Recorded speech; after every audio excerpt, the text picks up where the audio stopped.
की रफ्तार बदल देते हैं, फितरते खंजर तलवार बदल देते हैं। दर पर लहजाए गुफ्तार बदल देते हैं, जेर खंजर भी सदा देते हैं हैदर हैदर। ऐसे होते हैं अली के नौकर, ऐसे होते हैं अली के नौकर, ऐसे होते हैं अली के नौकर। तुमने मौला की मोहब्बत का नजारा देखा, लश्करे कुफ्र ज्यादा था मगर हार गया।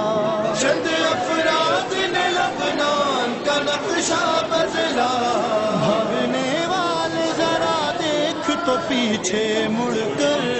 ऐसे होते हैं अली के नौकर, ऐसे होते हैं अली के नौकर, ऐसे होते हैं अली के नौकर। इश्क हैदर की तबलीग किया करते हैं, ऐसे दीवाने हैं दानाई अता करते हैं। अक्ल वाले इन्हें बहलोल कहा करते हैं, और मिट्टी से बना देते हैं ये खुल्द के घर। ऐसे होते हैं अली के नौकर, ऐसे होते हैं अली के नौकर, ऐसे होते हैं अली के नौकर। कसर बैत के सुतूनों को गिराने के लिए, अपना घर क़ल्ब पैगंबर में बनाने के लिए, जूतियां सिबत पैगंबर की उठाने के लिए, उन्हें हंसते हुए दुनिया को लगा दी ठोकर। ऐसे होते हैं अली के नौकर।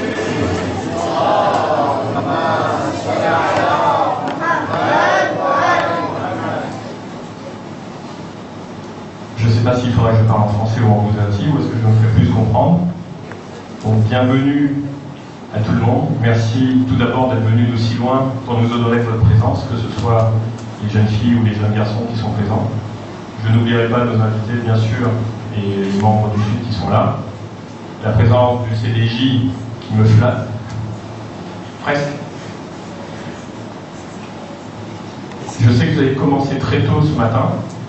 Je peux vous garantir une chose, c'est que vous n'allez pas finir très tôt non plus. Hein. On va finir assez tard, Inch'Allah à 17h. Je vous dis à peu près le programme qu'on vous réserve pour aujourd'hui.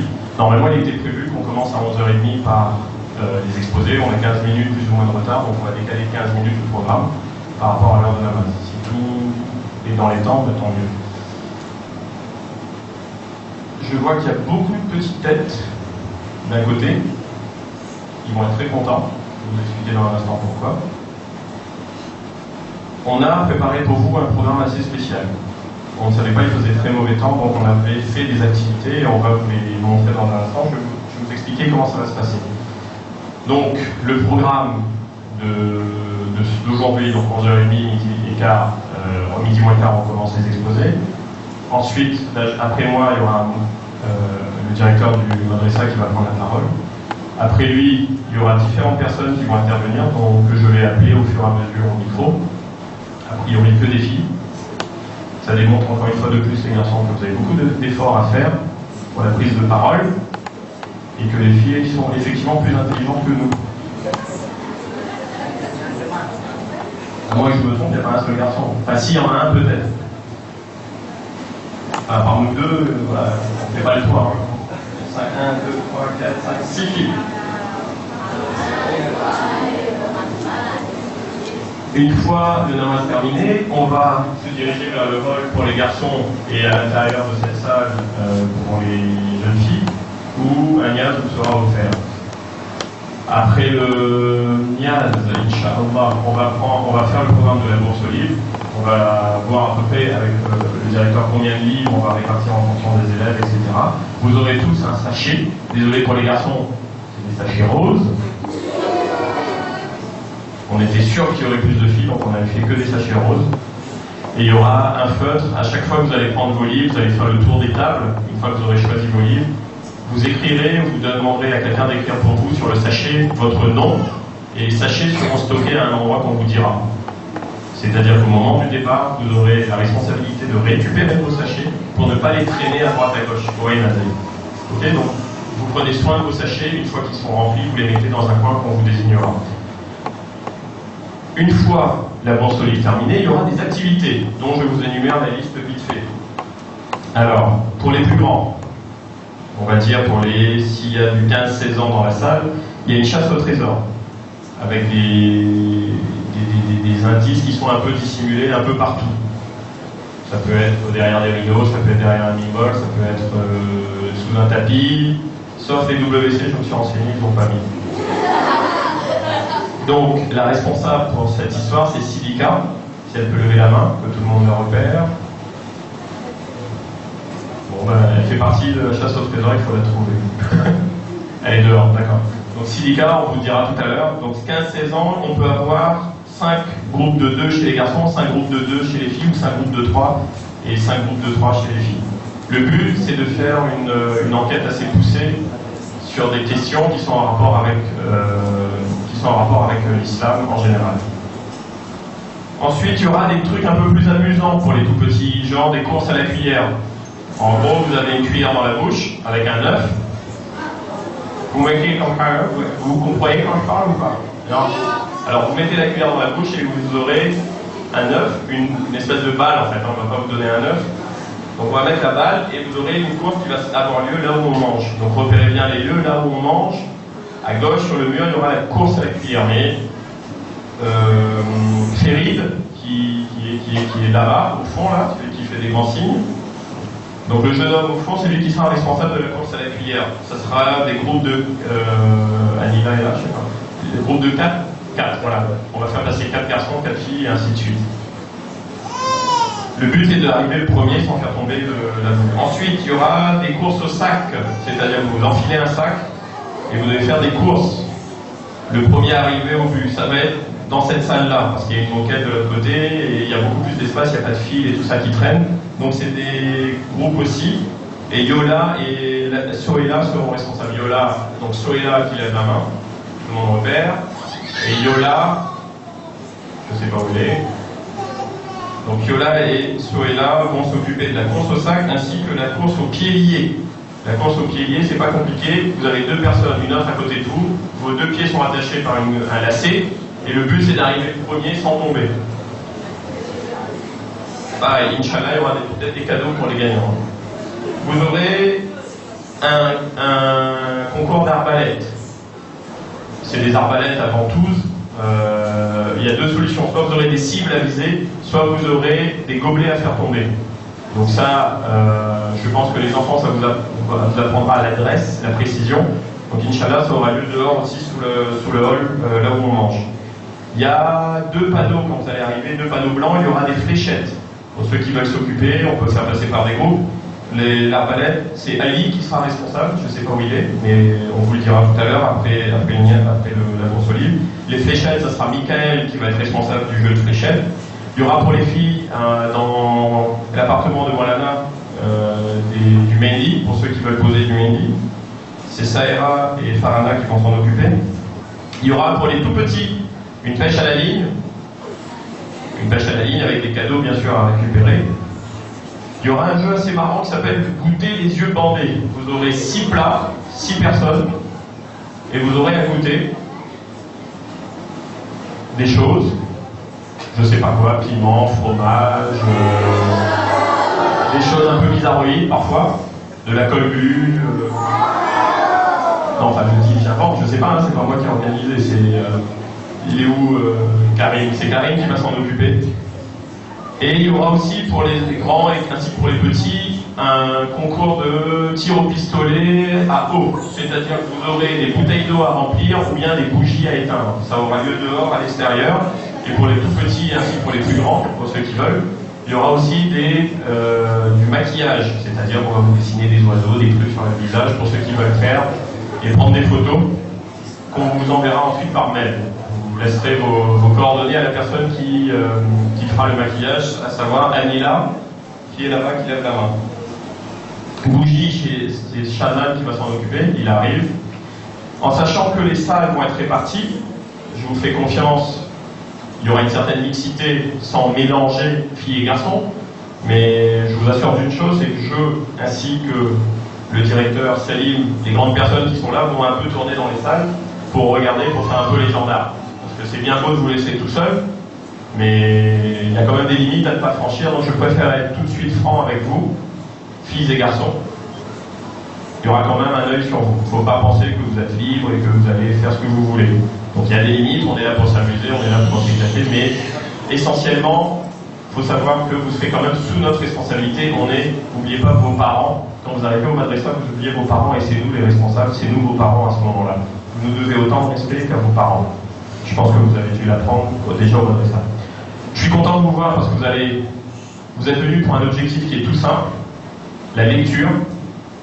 La lecture, dites-vous une chose, c'est quelque chose qui est assez impressionnant, parce que tout le monde y a accès. On ne peut pas dire que ce soit quelque chose qui soit réservé aux plus riches ou à une certaine élite. La lecture, c'est cet avantage-là, c'est que tout le monde peut lire ou devrait savoir lire. Aujourd'hui, dites-vous que vous avez la chance à votre âge d'avoir autant de bagages culturels et qu'avec cette lecture, vous allez développer votre savoir, votre connaissance. Pour les enfants, pour les tout petits qui m'écoutent, je vais vous montrer une affiche d'un film que j'ai regardé avec mes enfants il y a 2 jours. Il s'agit d'une histoire assez extraordinaire, c'est celle du docteur Carson, qui existe vraiment, qui est un noir américain. Je ne suis pas raciste quand je dis noir américain, c'est comme ça qu'on les désigne, les blacks. C'est quelqu'un qui a évolué depuis les années 50, qui était urban, qui était bête, mais qui a su développer grâce à sa mère une faculté. Et cette faculté a fait qu'aujourd'hui, c'est le plus grand chirurgien au monde des opérations de cerveau. Et tout ça, pourquoi? Grâce à la lecture, mais pas seulement comme ça. C'est-à-dire que sa maman, je vous montre juste l'affiche, pour que vous ayez une idée de, si vous avez l'occasion de le prendre à la bibliothèque. C'est celui-là, je ne sais pas s'il arrive. Ça s'appelle Gifted Hands, ou en anglais, en français, ça serait l'homme aux mains d'or, si vous voulez. Cette personne, bon là c'est le comment on appelle ça, l'acteur Cuba Gooding Jr., mais la personne existe vraiment. Si vous me laissez 2 secondes, je vous trouve la photo du docteur. Oui, là, quelque part. Oui, si elle arrive, jusqu'à chez vous. Il veut parler jusqu'à chez vous. Ça c'est compliqué.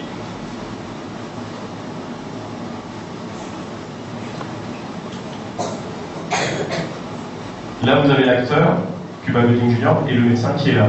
Je vais raconter un peu son histoire vite fait pour que vous compreniez pourquoi la lecture est elle est importante dans votre vie de tous les jours. Personnellement, j'ai développé le goût de la lecture depuis que je suis tout petit. Vous allez rigoler, vous savez comment? En suivant ma mère chez le coiffeur. Je vous explique. Je prenais des revues. Voici, voilà, vous savez, toutes les revues un peu bizarroïdes, Paris Match, VSD, toutes ces choses que vous devez sûrement voir, que vous n'avez jamais touché personnellement, je suis sûr. Est-ce que quelqu'un connaît VSD ici ou Paris Match? D'accord, ça me rassure, 2 personnes. Ben, vous voyez quoi? Toute ma culture, je l'ai développée à travers des petites revues comme ça. J'ai appris à connaître le monde à travers des revues, à travers les revues et surtout les romans. Les romans m'ont permis de développer une chose qui s'appelle l'imagination. Est-ce qu'aujourd'hui, quelqu'un saurait ce que c'est que l'imagination?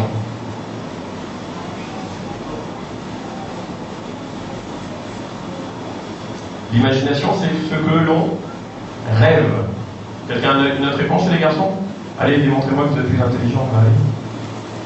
D'accord, on ne bagarrez pas. L'imagination, c'est ce que ce monsieur a développé. Le monsieur que vous voyez là. Ce monsieur, en lisant les livres, il s'est fait tout un monde. Aujourd'hui, quand j'observe moi mes enfants, je les regarde jouer à la PlayStation ou autre, ils ne font que jouer à des jeux électroniques et vous oubliez la réalité. Vous oubliez que vous êtes dans un livre, dans un autre monde et que vous devez développer ça. Si aujourd'hui, je vous dis quelque chose de très bête, vous êtes arrivé en bus, et si je vous disais, vous êtes arrivé dans un bus volant, est-ce que vous arrivez à l'imaginer? Et que le chauffeur, c'était en fait un éléphant qui conduisait. Est-ce que ça vous a l'air normal ou ça vous a l'air irréel? Irréel. Et pourtant, c'est ce que vous découvrez dans les livres, c'est ce que vous voyez dans les livres, et c'est ce qui vous développe votre imagination. Ce médecin a mis en place des choses des opérations incroyables grâce à son imagination. C'est-à-dire qu'avant d'arriver à la théorie avant d'arriver à 1 plus 1 égale 2, le monsieur a imaginé le 2. Mais comment on a fait pour arriver à 2?